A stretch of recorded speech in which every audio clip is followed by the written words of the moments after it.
بسم اللہ الرحمن الرحیم۔ حضرت مریم علیہ السلام کے حمل کی کیفیت یوں ہے کہ حضرت مریم علیہ السلام اپنی خالہ یا بہن کے گھر غسل حیض کرنے کے لیے گئیں۔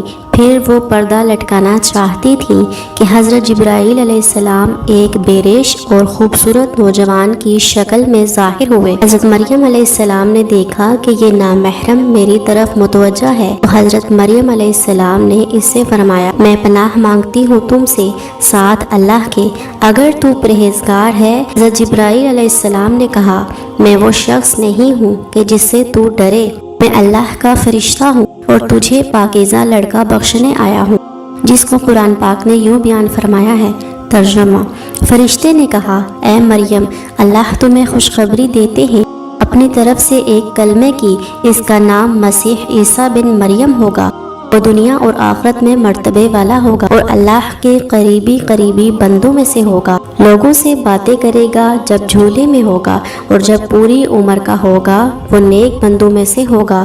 حضرت مریم علیہ السلام نے جواب دیا، میرا بیٹا کیسے ہوگا کہ مجھے کسی بشر نے ہاتھ تک نہیں لگایا، میں بدگار عورت بھی نہیں ہوں۔ حضرت جبرائیل علیہ السلام نے کہا، تیرا کہنا صحیح ہے، لیکن تیرے اللہ نے فرمایا ہے کہ میرے لیے بغیر باپ کے بیٹا دینا آسان ہے۔ اس کو قرآن پاک نے اس طرح بیان فرمایا ہے۔ ترجمہ: مریم نے کہا، اے میرے پیارے رب، میرے یہاں لڑکا کیسے ہوگا؟ کسی مرد نے مجھے ہاتھ تک نہیں لگایا ہے۔ اللہ نے فرمایا، اسی طرح اللہ پیدا کرتا ہے جیسے چاہتا ہے۔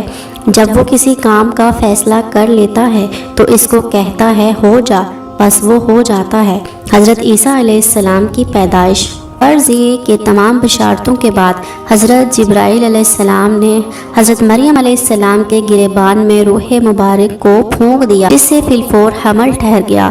حضرت مریم علیہ السلام فرمایا کرتی کہ دوران حمل تنہائی میں حضرت عیسیٰ علیہ السلام مجھ سے باتیں کرتے تھے، مجمع میں خدا کی تسبیح بیان کرتے تھے، حالانکہ آپ علیہ السلام ابھی پیٹ میں تھے۔ حضرت مریم علیہ السلام اور آپ کی خالہ صاحبہ جب آپس میں ملاقات کرتی تھیں، ایسا معلوم ہوتا کہ خالہ کے پیٹ کا بچہ حضرت یحییٰ علیہ السلام بھانجی کے بچے یعنی حضرت عیسیٰ علیہ السلام کی طرف جھکتا ہے، یعنی سلام کرتا ہے۔ یوسف نجار جو بی بی مریم علیہ السلام کے ماموں کا بیٹا تھا، بیت المقدس میں عبادت کرتا رہتا تھا اور کبھی کبھی حضرت مریم علیہ السلام کو خالہ کے پاس پہنچاتا تھا۔ جب حمل کی حالت سے آگاہ ہوا تو اس نے بھی تحقیقات کی تو حضرت مریم علیہ السلام نے تمام واقعہ بیان کر دیا۔ جب ولادت کا وقت آ گیا تو حضرت مریم علیہ السلام کو قدرتی ندا ہوئی کہ اس شہر سے باہر چلی جاؤ، اگر تیری قوم تجھ کو اس کے وضع پر دیکھے گی تو تجھ کو اور تیرے فرزند کو قتل کر ڈالے گی۔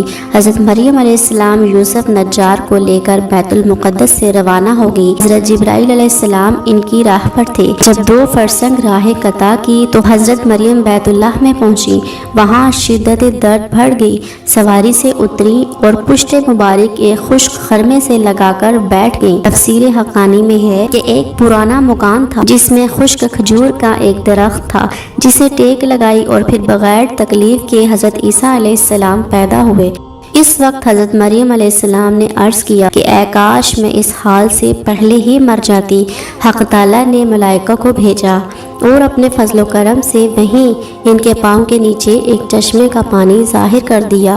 ملائکہ نے حضرت عیسیٰ علیہ السلام کو غسل دیا اور حضرت جبرائیل علیہ السلام نے بحکم رب ندا دی کہ اے مریم غمگین مت ہو، اللہ نے تیرے لیے نہر جاری کی ہے اور خشک درخت کو سرسبز کیا ہے، اب تو خرمے کی شاخ کو ہلا اور تجھ پر تازہ خرمے گرائے گا، تو تازہ خرمے کھا اور پانی پی اور بیٹے کے دیدار سے اپنی آنکھیں ٹھنڈی کر۔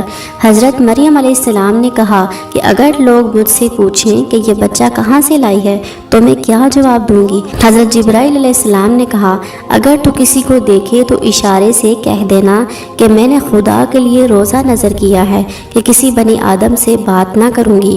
اس زمانے میں کھانے اور پینے کے علاوہ باتوں سے بھی روزہ ہوتا تھا، اس کو قرآن پاک نے یوں بیان فرمایا ہے۔ ترجمہ: مریم علیہ السلام نے اس حمل کو اٹھا لیا اور اس کو لے کر ایک دور جگہ چلی گئی، پھر دور دراز اس کو کھجور کے درخت کی طرف لے گئی۔ اس نے کہا، کاش میں اس سے پہلے مر جاتی اور بھولی بسری چیز ہو جاتی۔ پھر مریم علیہ السلام کو اس نے نیچے سے آواز دی کہ غمگین نہ ہو، آپ کے رب نے آپ کے نیچے ایک چشمہ جاری کر دیا ہے اور آپ کھجور کے تنے کو اپنی طرف ہلائیے، اس سے آپ کے اوپر پکی ہوئی کھجوریں گریں گی، بس کھاؤ اور پیو اور اپنی آنکھیں ٹھنڈی کرو۔ پھر اگر تم کوئی آدمی دیکھو تو اس سے کہہ دو کہ میں نے رحمان کا روزہ مان رکھا ہے، تو آج میں کسی انسان سے نہیں بولوں گی۔ حضرت ابن عباس رضی اللہ تعالی عنہ فرماتے ہیں، حضرت مریم علیہ السلام فرشتے کی بشارت سے بے غم ہو گئی اور نفاس کی مدت ختم ہونے تک 40 روز وہیں رہی، پھر اپنے گھر واپس آئیں۔ بنی اسرائیل نے یہ صورتحال دیکھ کر بڑے غصے سے کہا کہ یہ کیا برا کام تو نے کیا ہے؟ تو حضرت ہارون علیہ السلام کی طرح عبادت کرتی تھی اور تیری ماں بھی بد کردار نہ تھی۔ حضرت مریم علیہ السلام نے حضرت عیسیٰ علیہ السلام کی طرف اشارہ کیا کہ اس سے پوچھ لو۔ پھر سب غصے ہو کر بولے کہ تو ہم سے تمسخر کرتی ہے، ہم اس چھوٹے بچے سے باتیں کریں۔ اتنے میں حضرت عیسیٰ علیہ السلام بول پڑے کہ میں بندہ خدا ہوں، خدا نے مجھے کتاب دی ہے، مجھے نبی بنایا ہے۔ جب یہود نے یہ معجزہ دیکھا تو ان کی زبان بند ہو گئی، چنانچہ ارشاد ہوا، پھر اس کو گود میں لیے اپنی قوم کے پاس آئی۔ لوگوں نے کہا، اے مریم تو نے تو بہت بڑا طوفان کر ڈالا۔ اے ہارون کی بہن، نہ تمہارا باپ کوئی برا آدمی تھا، نہ تمہاری ماں بدکار تھی۔ پھر مریم علیہ السلام نے اس بچے کی طرف اشارہ کیا۔ لوگوں نے کہا کہ ہم اس سے کیسے بات کریں گے جو کہ گود میں بچہ ہے؟ بچہ بولا، میں اللہ کا بندہ ہوں، اس نے مجھے کتاب دی اور مجھے نبی بنایا۔ اس کے بعد بنی اسرائیل گھروں کو لوٹ گئے۔